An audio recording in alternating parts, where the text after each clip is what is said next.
capture the different surges in COVID across our city over time. And so you can really see from like the initial peak is that first surge in Houston. You see the Alpha wave, the Delta wave, the Omicron wave, the BA.5 wave, and the most recent variant wave. I don't think anyone remembers the name of it anymore. But the wastewater has really done this amazing job at capturing these surges that occur across our city in real time as variants have changed and as testing has changed, right? Individuals really aren't getting tested anymore, and if you are, you're probably doing a home test, which is not being reported and tracked as it was at the beginning of the pandemic. And so now we can also look at the relationship of that viral wastewater data, which again is now here in that green line.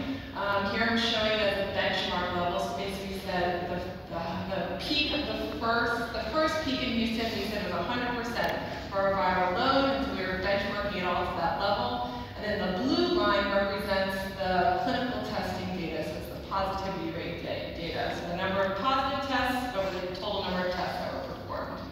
And as you can see, the wastewater data in green and the clinical data track extremely well together, right? They're highly correlated to the point we can actually use the wastewater data to predict the clinical test, the positivity rate.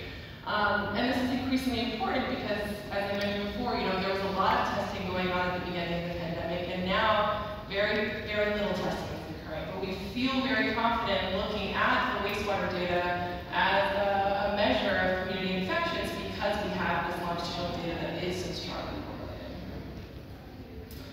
I just want to also briefly mention a little bit about the facility level monitoring. So this is where we go upstream in the sewer system. We look at collect samples from individual schools and nursing homes. And in particular, I'll talk about the school monitoring program. We have about 51 schools, pre-K through 12 schools, located across Houston in these 3 different clusters shown on the map here. And we've been collecting wastewater samples for, I think, over 2 years now from these schools and quantifying SARS-CoV-2 in these samples.